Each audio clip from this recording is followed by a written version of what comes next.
Abogados que han representado a un asesino o asesino en serie, ¿cómo fue? Historia 1. Mi padre era abogado y representaba a varios asesinos. Una de las anécdotas más interesantes es sobre mi mamá. Cuando yo tenía unos 2 años, mi papá contrató a una vieja clienta suya para que me cuidara. Era una señora mayor que me vigiló unas cuantas veces. Más tarde, mi madre descubrió que aquella mujer había sido acusada del asesinato de su esposo, aunque terminó condenada por homicidio involuntario y salió de prisión después de unos años. Mamá se enfureció con mi papá por haber permitido que una asesina cuidara niños. ¿Su respuesta? Bueno, no es como si la investigación hubiera sido errónea. Historia 2. He defendido a 4 personas acusadas de asesinato en sus juicios. Los 4 fueron declarados culpables. Uno, muy probablemente, lo hizo, pero puede haber habido circunstancias atenuantes que no se nos permitió presentar en el juicio. Otro probablemente lo hizo, pero no estoy seguro de que tuviera la intención requerida para ser declarado culpable de asesinato. Un tercero, sin duda, lo hizo, pero realmente creo que, en ese momento, estaba loco. El último es en quien pienso a veces en medio de la noche. No había evidencia física. No hubo confesión. No se encontró el arma. Aún así, fue declarado culpable, pero tengo mis dudas. Historia 3. He representado a 3 asesinos, aunque no en sus casos penales. 2 de los casos fueron demandas presentadas por los familiares de las víctimas. Las compañías de seguro se negaron a proporcionarles defensa, ya que los actos intencionales casi siempre están excluidos de las pólizas de seguro. Así que la familia del asesino contrató a mi firma para intentar obtener cobertura. Nunca conocí a los criminales, pero logramos resolver el asunto con éxito para que las familias recibieran alguna compensación. Esto es algo común en casos civiles. Por lo general, entrenamos a sus abogados para que defiendan el caso de manera que la aseguradora se vea obligada a pagar la defensa. Luego, la aseguradora decide que es más barato llegar a un acuerdo que ir a juicio. El tercer caso era diferente. Se trataba de un hombre que había cometido un asesinato cuando era joven. En realidad, fue una pelea de bar que se salió de control. Fue condenado por asesinato en segundo grado y sentenciado a entre 20 años y cadena perpetua. Sin embargo, fue un prisionero modelo y obtuvo la libertad condicional a los 14 años. Después de salir, cumplió su condena y logró establecer un negocio exitoso como desarrollador inmobiliario. En 2006, mientras conducía su camión, una llanta explotó y él perdió el control, causando un accidente grave. Nos contrató para demandar a su aseguradora cuando ésta se negó a cubrir los daños. No supe que había sido un asesino hasta que lo preparaba para su declaración y jamás lo habría imaginado. Afortunadamente, ese detalle no salió a la luz en su testimonio. Logramos recuperar una cantidad significativa de dinero, en el rango de 7 cifras, que utilizó para indemnizar a las personas afectadas por el accidente. Era, sin duda, el hombre más amable que puedas imaginar. Una década después, todavía se pasa por la oficina de vez en cuando y nos lleva donas. Historia 4. Mi padre ha sido abogado defensor penal durante más de 30 años. Ya no toma casos de homicidio, asesinato en serie y similares porque le afectan demasiado a nivel mental. Mi padre es una de las personas más insensibles y seguras de sí mismas que conozco, así que si incluso él admite que estos casos acuden su conciencia, deben ser realmente terribles. Aparentemente, durante uno de sus primeros casos, cuando tenía 20 y tantos años, tuvo que representar a un acusado de asesinato que, según él, era 100% culpable. La noche antes del juicio no pudo dormir, pasó toda la noche vomitando y llorando. Historia 5. Nunca he representado a un asesino en serie, que yo sepa, pero sí a bastantes asesinos, y la verdad es que no son tan distintos del resto de nosotros. No llevan una marca de Caín. Algunos tienen un temperamento explosivo, pero según la ley estadounidense, eso suele mitigar el delito al eliminar la premeditación. El resto de los casos que llevé estaban relacionados con el alcohol, las drogas, los celos, el narcisismo, mucho narcisismo, y otros rasgos de personalidad desagradables que la mayoría de las personas exhiben de vez en cuando. Todos nos enojamos en algún momento. Esta humanidad compartida hace que sea imprescindible para cualquier abogado penalista desarrollar buenas estrategias de defensa en la sentencia. Básicamente, se trata de encontrar lo mejor en las personas y asegurarse de que el tribunal lo vea. Los asesinos necesitan esto más que nadie, sin importar si el abogado se siente incómodo argumentando que el acusado fue un niño maltratado. Porque, la verdad, muchas veces lo fueron. Y es su deber aprovechar esa evidencia. Historia 6. Ayudé a representar a 3 asesinos, todos en el corredor de la muerte. Uno durante su juicio y los 3 en procesos de apelación y alivio posterior a la condena. Fueron interesantes. Trabajé para uno de los mejores abogados defensores del corredor de la muerte del país. Todos estos hombres tenían problemas de salud mental que sus abogados originales no lograron explorar ni usar como defensa o atenuante en la sentencia. No sentí ninguna simpatía por lo que hicieron. Uno de ellos, por ejemplo, era un tipo de 2 metros y 120 kilos, con el físico de un ala cerrada de la NFL, que asesinó brutalmente a una anciana con un destornillador por un cheque de seguridad social de $200. Sin embargo, era triste ver cómo sus abogados originales no protegieron adecuadamente sus derechos. Al final del día, el trabajo es el mismo, ya sea que represente a un universitario borracho que se metió en una pelea con un portero en un bar o a alguien acusado de asesinato. Historia 7. Solo he representado a un asesino, pero no a un asesino en serie. Fue un caso normal. Aquí está el asunto: si entras en el derecho penal, tienes que aceptar que vas a defender a criminales. El sistema de justicia penal no está lleno de inocentes esperando que aparezca un abogado brillante para desenmascarar al verdadero culpable en el último momento. Un número muy pequeño de acusados es realmente inocente. Un número considerable hizo exactamente lo que dice la policía. En estos casos, el trabajo del abogado no es encontrar una prueba de inocencia, sino cuestionar la evidencia, la cadena de custodia, la memoria de los testigos o cualquier otra debilidad en el caso de la fiscalía. El objetivo es obtener el mejor resultado posible para el cliente, que puede ser un veredicto de no culpabilidad, pero también una condena por un cargo menor o un acuerdo de culpabilidad más favorable. Como abogado, haces todo lo posible dentro de los límites de la ley y del código de conducta. Si no puedes hacerlo porque te conflictúa defender criminales, entonces el derecho penal probablemente no sea para ti. Mi único asesino fue condenado por homicidio involuntario. Fue un resultado justo. Historia 8. Soy abogado. Fui defensor público durante unos 5 años, pero ahora trabajo en el sector privado porque gano 10 veces más. Voy a hablar de manera más general porque, sinceramente, muchos casos de homicidio no son tan interesantes. La mitad del tiempo, el acusado se jacta de cosas como: esto es lo que pasa cuando te metes conmigo, pensando que eso no lo incrimina. Otros confiesan directamente, o la evidencia en su contra es abrumadora. No tengo conflictos morales con la defensa penal. Es importante, y la Sexta Enmienda garantiza el derecho a un abogado. Algunas personas dicen que los acusados deben tener un abogado porque así se asegura de que las condenas se mantengan. Esa idea me parece una absoluta estupidez.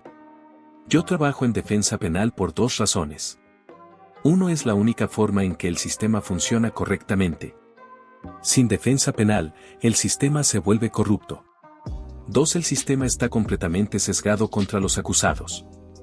Sin representación legal, los acusados son triturados y escupidos por el sistema, y su castigo suele ser desproporcionado en relación con el crimen que, tal vez, cometieron. Un claro ejemplo de este sesgo es la sobrecarga de cargos. No tienes idea de cuán común es. Cuando era defensor público, pasaba en el 99% de los casos. La fiscalía presentaba cargos de más para usarlos como herramienta en las negociaciones de culpabilidad. Y lo peor es que casi siempre les funcionaba, porque los defensores públicos están saturados de trabajo y no tienen los recursos para pelear cada uno de esos cargos adicionales. Otro ejemplo de cómo el sistema no es justo es que la fiscalía no siempre cumple con las reglas. Y necesitas a alguien en la defensa que los confronte. Una vez defendí a un joven con una larga lista de antecedentes. Había pasado toda su vida entrando y saliendo del sistema de justicia y, en su caso más reciente, supuestamente había robado radios de varios vehículos y agredido a un propietario que lo atrapó. Durante el juicio, la fiscalía llamó a un testigo de la comunidad que vivía cerca del acusado, alguien que no tenía derecho a testificar. Y lo habrían logrado si yo no hubiera intervenido. Son astutos, y claramente no esperaban que alguien se diera cuenta. Supongo que esto no responde directamente a tu pregunta. Pero, en resumen, no tengo dilemas morales con mi trabajo. Y la verdad, todos los casos de asesinato en los que he trabajado han sido aburridos y ninguno ha sido de alto perfil. Historia 9. Dejé mi trabajo antes de calificar para la lista de asesinatos del Estado, pero me encontré con un caso de homicidio a través de un cliente que estaba en libertad bajo fianza por un delito de drogas no violento. Así que, durante unas 3 semanas, técnicamente representé a alguien que estaba a punto de ser acusado de asesinato, aunque no me asignaron el caso una vez que se formalizó. La versión corta y legalmente divulgable es esta: fue triste. Simplemente triste. Los hechos del caso eran deprimentes, pero no en el sentido de "oh no, alguien murió", sino más bien un Cristo, esto es solo un grupo de drogadictos con una pistola rota y alguien terminó muerto. Posiblemente hasta por accidente. Mi cliente era solo otro de esos perdedores tristes y drogados. Pero al menos no estaba en el extremo comercial de la pistola cuando se disparó, así que la libró, lo cual fue un alivio para él. Todo en su vida era un desastre. Incluso la relación abogado-cliente que tuvimos hasta ese momento lo era, nunca podía encontrarlo o contactarlo, y de repente recibía llamadas a mi teléfono de casa, que nunca di durante el horario de oficina, sin nombre ni información de contacto. Tuve que inferir que era él solo por su voz. Siempre hay excepciones, por supuesto, pero la mayoría de los homicidios individuales son crímenes de pobreza y desesperación. Incluso los clientes más duros están atrapados en una realidad que cualquier profesional educado, como un abogado, puede reconocer como un triste espectáculo de peces desesperados revolcándose en un estanque sucio. Llamar a uno de ellos pez grande sería casi insultante, porque lo único que los hace destacar es lo insignificantes y condenados que están. En los raros casos en que te topas con un verdadero tiburón, un depredador cruel, implacable y despiadado, es difícil ignorar que, de haber nacido con padres ricos, probablemente estaría explotando el sistema de manera legal. Llevaría traje, extendería el sufrimiento a su alrededor con contratos bien redactados, y sus crímenes serían barridos bajo la alfombra con el suficiente dinero y un par de acuerdos de confidencialidad. Historia 10. Uno de mis profesores de derecho representó a John Wayne Gacy en su apelación, además de a muchos otros acusados de asesinato. Él decía que es fácil defender a alguien que sabes o crees que es culpable, porque tu trabajo es asegurarte de que el Estado pruebe su caso y siga las reglas.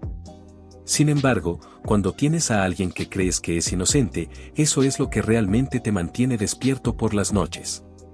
Así que, al parecer, no es difícil representar a asesinos. Historia 11. Desde un punto de vista legal, la mayoría de estos casos son bastante claros y, por lo tanto, bastante aburridos. Los casos verdaderamente interesantes son aquellos en los que la ley y el sentido común están en conflicto. Es decir, cuando la ley dice que el acusado debe ser castigado, pero todo en la situación indica que no debería serlo. Esos son los casos que realmente dan forma al sistema legal. Por ejemplo, un caso en el que Stevie MC Murderer apuñala a 8 personas no es tan interesante. Lo más probable es que haya evidencia abrumadora en su contra, que haya confesado o incluso presumido de su crimen. Si lo encuentran mentalmente sano, lo encerrarán de por vida. Fin de la historia. Pero hay otros casos que ponen a prueba las reglas. Un caso famoso en los Países Bajos involucró a un veterinario que, a sabiendas, expuso a las vacas a una forma leve de viruela bovina. Legalmente, la propagación intencional de enfermedades del ganado es un delito, por lo que debía ser castigado. Sin embargo, el veterinario argumentó que lo hizo para inmunizarlas contra una forma más agresiva de la enfermedad, evitando así una crisis mayor. El tribunal tuvo que decidir si, a pesar de haber cometido el delito, su intención justificaba una absolución. Y al final, fue absuelto. Se reconoció que, en ciertos casos, un delito no debería conllevar una condena si el objetivo del acusado era legítimo. Desde un punto de vista puramente legal, casos como este son más complejos e interesantes. Por otra parte, no soy abogado. Solo estudié Derecho y Filosofía Jurídica. Así que estos son solo mis 0,02 euros. Historia 12. No soy abogado, pero trabajo en bienestar infantil. Cuando era trabajador de casos en el CPS, Servicios de Protección Infantil, tuve que quitarle un niño a un asesino. Recibí una llamada de la policía y fui a la casa de la familia. Había agentes por todas partes. Acababan de arrestar a una mujer por asesinato, y mientras ella estaba en el coche patrulla, yo hablaba con el sheriff y ayudaba a su hijo de 6 años a meter algunas de sus pertenencias en una bolsa. Más tarde, me reuní con ella en la cárcel del condado. Había un panel de vidrio del suelo al techo entre nosotros, y ella estaba completamente esposada. Lloraba y repetía cosas como, no puedo creer que me tengan encerrada aquí como si fuera una asesina. Poco después la vi en la corte de menores. Como asistente social, tengo un asiento en primera fila en la sala del tribunal, y ella estaba justo enfrente de mí. Durante una conferencia previa a la audiencia, se giró para participar en la discusión y nuestras rodillas quedaron a menos de 15 centímetros de distancia. La rabia en sus ojos. No podía pensar en otra cosa que en cómo parecía a punto de saltarme al cuello y arrancarme la yugular. Estaba esposada, no te preocupes. Menos de 2 meses después, fue declarada culpable y enviada a una prisión para mujeres. Avancemos unos 6 meses. La volví a ver. Resulta que estaba embarazada cuando la arrestaron y acababa de dar a luz. Esta vez fui al hospital para colocar a su bebé recién nacido bajo custodia estatal. Estaba esposada a la cama, con una pulsera Taser en el tobillo. Más adelante, la vi de nuevo en la audiencia de la corte juvenil para este bebé. Se pasó todo el juicio culpándome de que sus hijos estuvieran en el sistema. Lo más curioso es que, a esas alturas, ni siquiera intentaba mantener su inocencia, a pesar de haber asegurado que era inocente incluso después de ser declarada culpable. Años después, su hermano también fue condenado por múltiples asesinatos en la misma ciudad. El periódico local hizo un reportaje de 4 páginas sobre la familia y su historial criminal, discutiendo teorías sobre el gen criminal o el gen asesino, dada la larga historia de violencia en su linaje. Una locura. Historia 13. Bien, puedo responder a esto. He representado a cientos de acusados de asesinato, y también a violadores, abusadores de niños, narcotraficantes y ladrones, entre otros. La mayoría de ellos son personas comunes y corrientes. De hecho, muchos son bastante agradables y una compañía decente. A menudo, los crímenes de los que se les acusa ocurrieron cuando estaban borrachos o drogados. Cuando los conozco, ya están sobrios, y puedes ver a la persona real, que, la mayoría de las veces, no es muy distinta a cualquiera de nosotros. Mucha gente termina en problemas por error, no por maldad intencional. Los más inquietantes son los que son inteligentes. Esos son los escalofriantes. Son los que sabían exactamente lo que estaban haciendo, lo planearon todo, y casi logran salirse con la suya. Algunos de los casos más tristes que he llevado han sido acusados de asesinato que apenas eran adolescentes. Algunos fueron acusados de crímenes horripilantes y violentos, y es difícil reconciliar a un niño casi inocente con los delitos que se le atribuyen. Terminan con sentencias severas y, para cuando salen, han pasado toda su juventud institucionalizados. Tuve un cliente que fue sentenciado a los 15 años, pasó 15 años en prisión, fue un recluso modelo, pareció rehabilitado, y cuando salió, repitió exactamente el mismo crimen. Al final, creo que simplemente no supo vivir en el mundo real después de haber pasado la mitad de su vida en prisión. Historia 14. Cuando era defensor público al inicio de mi carrera, representé a un hombre acusado de asesinato. Y la verdad es que, no era muy diferente a los demás criminales que defendí en ese momento. Era solo otro tipo que tomó decisiones estúpidas. Como muchos otros, solo que en su caso, su bala sí mató a alguien. He representado a clientes que dispararon a personas que sobrevivieron. Y este tipo no era distinto a ellos. La única diferencia es que su disparo fue más certero. nada más. Historia 15. Soy abogado y trabajo en un bufete que antes se dedicaba exclusivamente a la defensa penal. Uno de mis colegas representó a un hombre que mató a su exnovia. No había forma de negar su culpabilidad, así que la estrategia legal fue admitirlo pero alegar locura temporal. El acusado decía que no recordaba nada. Los detalles del asesinato fueron horribles: la golpeó, la ató, ella intentó escapar, y cuando estaba corriendo le disparó por la espalda. Luego se paró sobre ella y le disparó en ejecución en plena calle. El jurado no compró la defensa de locura temporal.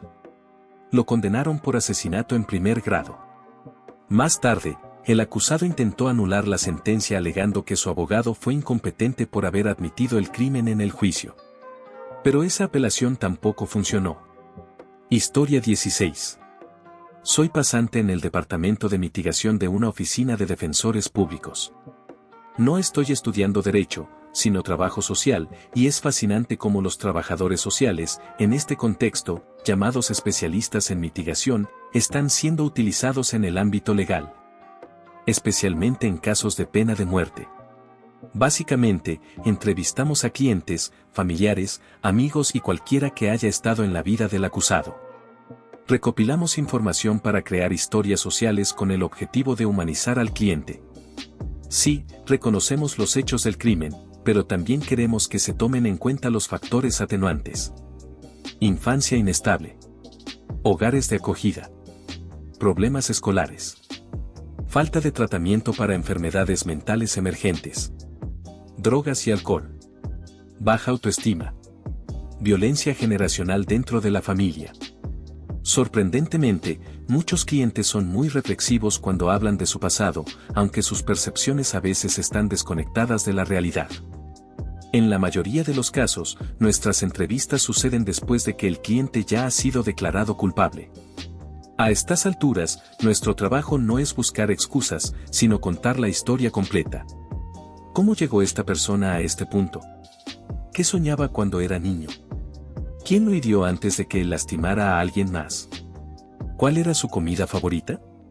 Hay tantas piezas de rompecabezas en la vida de una persona antes de que cometa un crimen. Y también hay tantas piezas que se desmoronaron en el proceso. Para muchos de nuestros clientes, esta es la última vez que alguien los verá como seres humanos y no como monstruos. Independientemente del resultado, hago todo lo posible por escuchar con una mente abierta. Historia 17. Ningún abogado defensor de carrera tiene problemas para dormir por las noches. Defender a alguien malo no es moralmente incorrecto.